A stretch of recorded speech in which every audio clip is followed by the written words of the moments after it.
I'm Rachel Warren, 31, and the night my boss forgot to end a Zoom meeting, he also forgot who was listening. One careless sentence, hiring her was a mistake, was all it took to shatter every illusion I had about loyalty, respect, and trust. I didn't cry, I didn't argue, I documented. What he didn't know was that the company he thought he ruled had already chosen its next leader. By sunrise, his words had become my weapon. And when he walked into the office the next morning, it wasn't just his job that ended, it was the start of something no one in that room would ever forget. The afternoon light poured through the blinds in thin, uneven stripes, slanting across my desk like prison bars. I sat in front of the glowing screen, posture straight, lips pressed into the kind of professional smile you learn to hold for hours in the corporate world. The last quarterly strategy meeting of the week had dragged on for nearly 2 hours. Budget breakdowns, client retention rates, endless chatter about brand synergy. My camera light reflected faintly in the rim of my coffee mug as I prepared to hit leave meeting. But I didn't, because neither did my boss. The moment everyone else disappeared from the screen, leaving only his square and mine, I froze. My cursor hovered over the red button. That was when I heard the sigh, deep, irritated, the kind he only made when he thought no one was watching. He leaned back in his chair, loosened his tie, and rubbed his temples. Then the voice came. "God, hiring her was a mistake," he muttered. The words sliced through the air with surgical precision. I didn't move. I didn't blink. His camera stayed on, and beside his image appeared another small square. HR, Morgan T. She was still in the call too, apparently waiting for his debrief. "She's not leadership material," he continued, his tone clipped, careless. "Too emotional, too naive. She does her job, but there's no vision there." I should have gone with one of the guys from corporate. Morgan's voice came through softly, hesitant. "That's harsh, Dan. She's only been here 6 months." "6 months too long," he replied, a smirk tugging at his mouth. "She's the kind of employee who looks good on paper, smart, articulate, but when it comes to pressure, she folds. And you can't promote someone like that. Not in this company."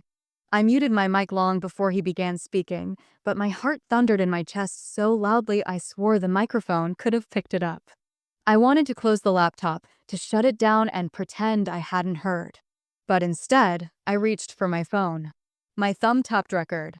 Every word was like a nail, hammered one by one into a coffin I hadn't realized he was building for me. When the call finally ended, when his window blinked away and the silence fell heavy over my small apartment, I just sat there.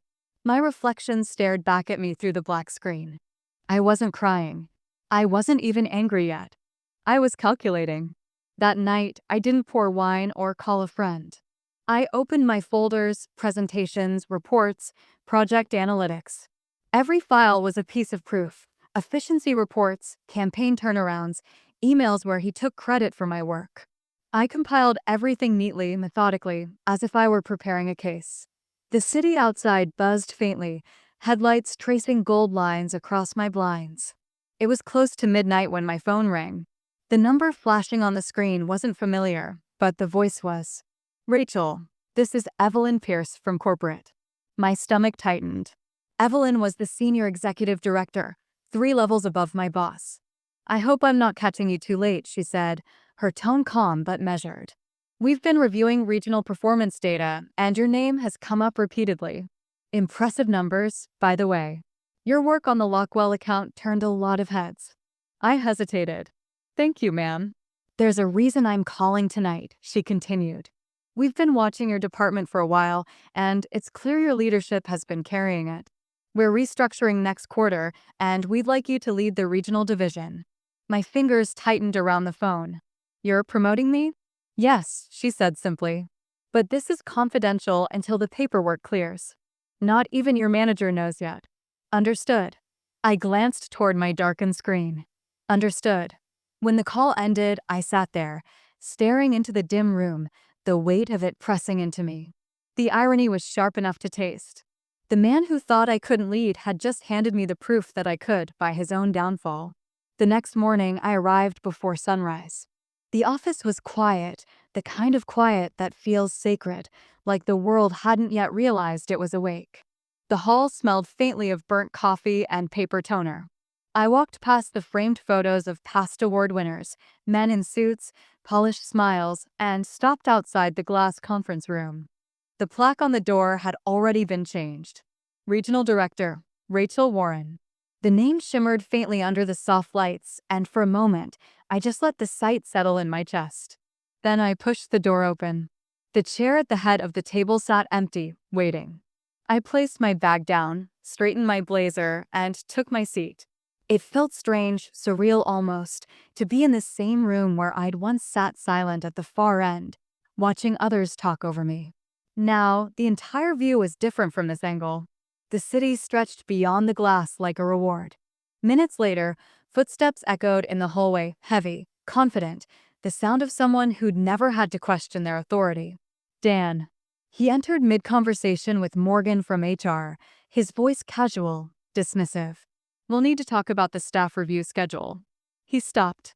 The words withered in his throat when he saw me. His briefcase nearly slipped from his hand. I didn't move. I didn't smile yet. I just looked up, calm and collected, from the chair he used to call his. Good morning, Dan, I said, voice smooth as glass. He blinked. Rachel, what are you doing? His eyes darted to the plaque on the wall, then to Morgan, who stood behind him, her expression unreadable. I folded my hands on the table. Starting my first day as regional director. The silence that followed was absolute.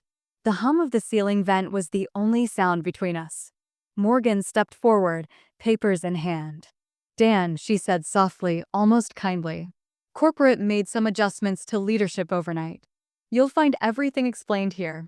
She extended the envelope toward him, but he didn't take it. He looked at me instead, disbelief crawling up his face. This? What is this? I leaned back slightly, tilting my head. Restructuring. Evelyn Pierce approved it last night. His eyes flickered with something between anger and confusion. He opened his mouth, then closed it again, as if the words wouldn't form. Morgan set the envelope on the table in front of him and quietly added, Your position has been terminated, effective immediately. The room was still. For a moment, I could almost feel the pulse of his humiliation, the realization spreading through him like ice. He looked at the papers, then back at me, the same way he'd looked when he'd said I wasn't leadership material, except now, the power had shifted entirely. I'll need your badge and company devices, Morgan said gently. He didn't move. His jaw flexed, eyes darting between us. Finally, he exhaled through his nose, sharp and bitter, and dropped his access card on the table. Enjoy it while it lasts, he muttered. I gave a small, polite smile. Oh, I intend to. When he left, the door shut softly behind him. The glass walls reflected his figure shrinking down the hallway, shoulders tight, head low.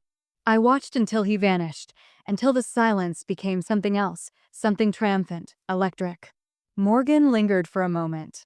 You handled that well, she said, her tone even. I had time to prepare, I replied. She gave a faint nod, almost approving, and turned to leave. As the door clicked shut, I looked around the room again, the polished table, the empty chairs, the faint scent of his cologne still hanging in the air.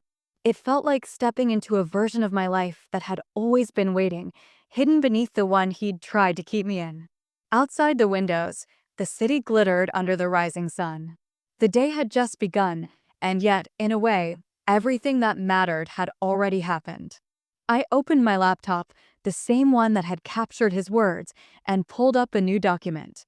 Across the top, I typed the heading, Regional Department Reorganization, Phase 1. Then I began to write. The morning after Dan's exit, the air inside the office felt different.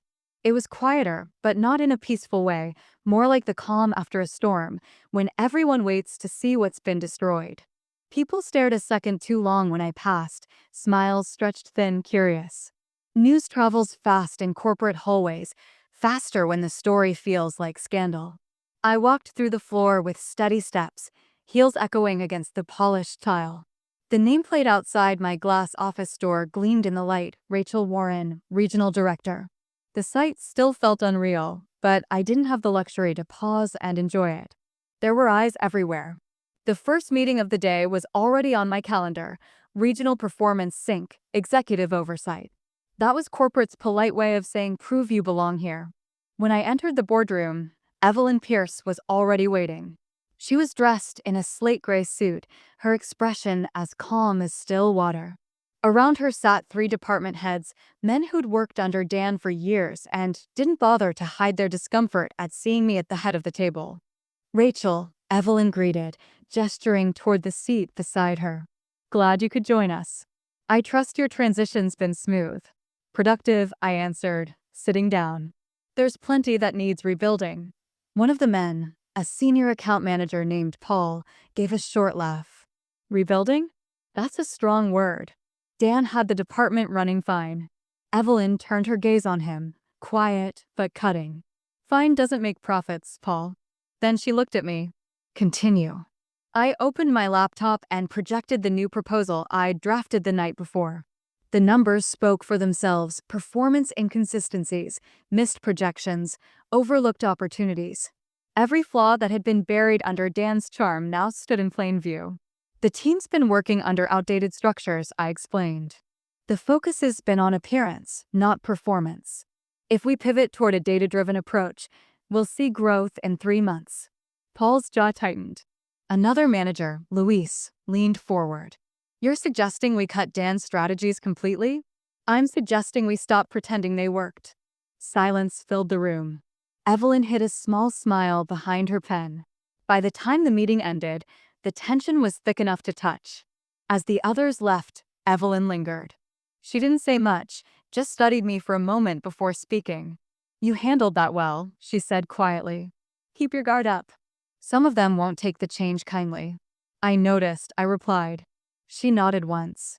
"And Rachel? Don't underestimate how many people were loyal to Dan. Loyalty can turn fast when pride's at stake."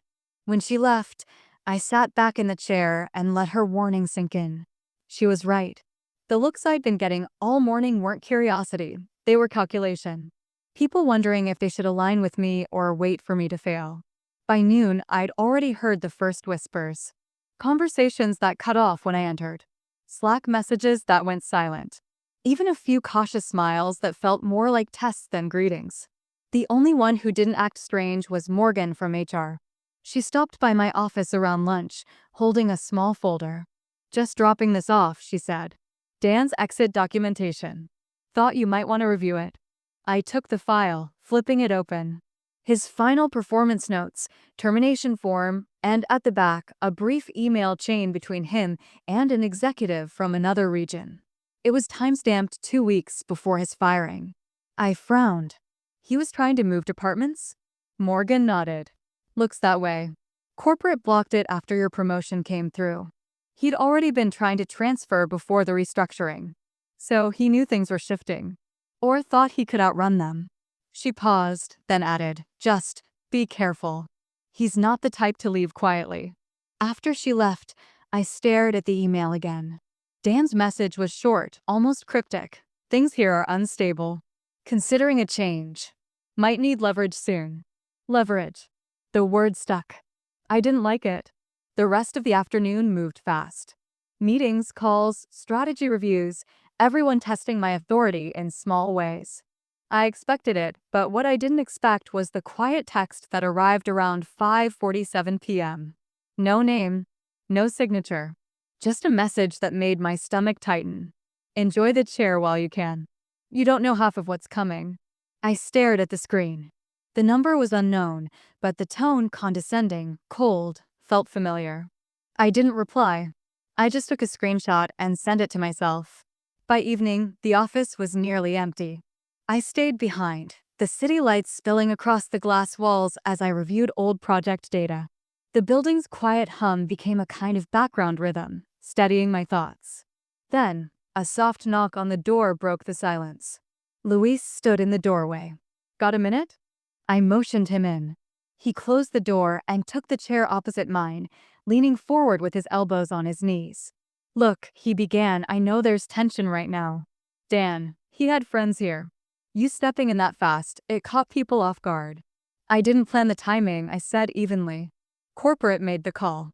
He nodded, hesitating. Still, you need to know he's been talking. Not here, but outside.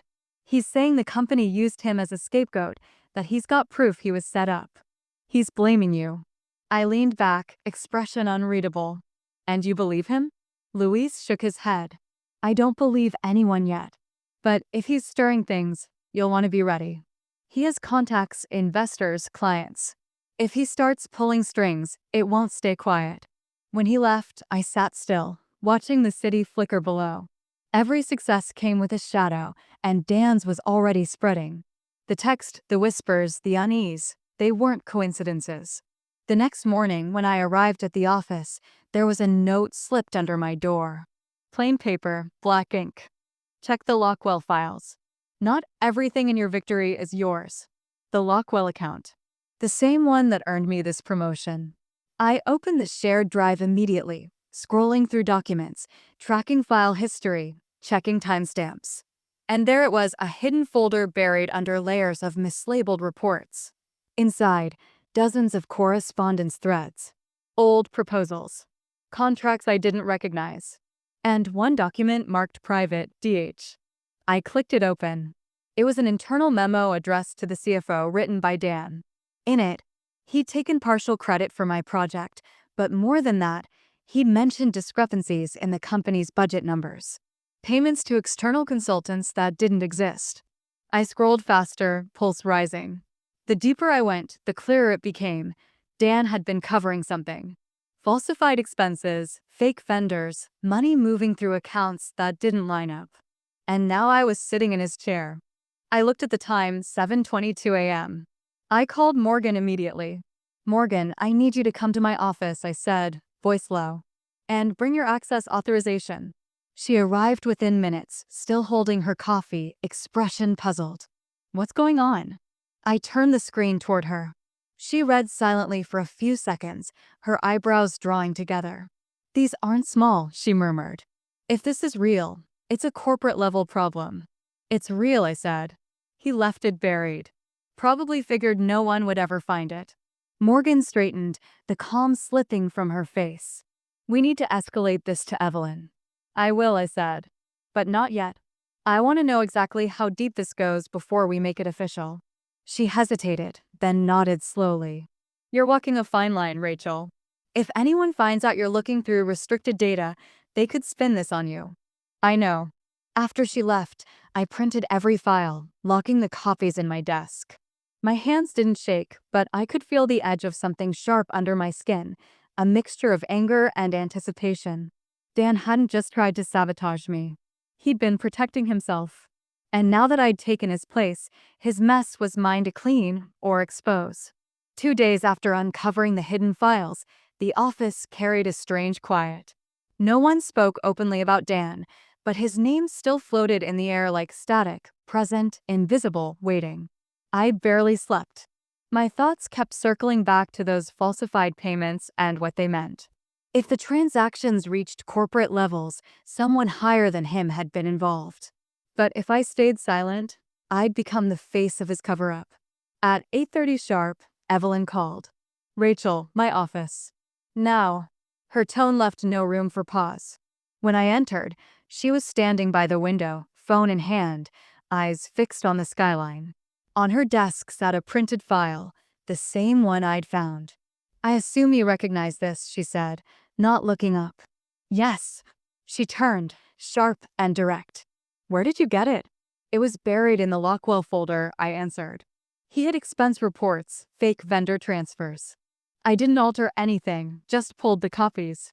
She studied me for a moment. You understand this isn't just fraud. These numbers connect to accounts outside the company. Whoever approved them wanted them buried deep. I met her gaze. So he wasn't working alone. Her silence confirmed it. Finally, she sat down. We're calling a closed executive review this afternoon. Legal will be present. You'll testify on what you found. What about him? I asked. Evelyn's expression hardened. We've already reached out. He agreed to attend. By the time the meeting began, the air inside the boardroom felt heavier than ever. The blinds were drawn, and the hum of the projector filled the silence. Across the table, Dan sat between two corporate lawyers, his expression unreadable. His suit was crisp, his posture perfect, but there was something brittle behind his composure, like glass about to crack. Evelyn opened the session. "We're here to review internal discrepancies within the Lockwell account." Rachel Warren initiated the audit. She nodded toward me. "Begin." I stood, hands steady, and displayed the files. Each document appeared on the screen, proof of falsified billing, duplicate invoices, ghost consultant names. The evidence spoke for itself. Dan's signature appeared on every approval form. He didn't flinch at first.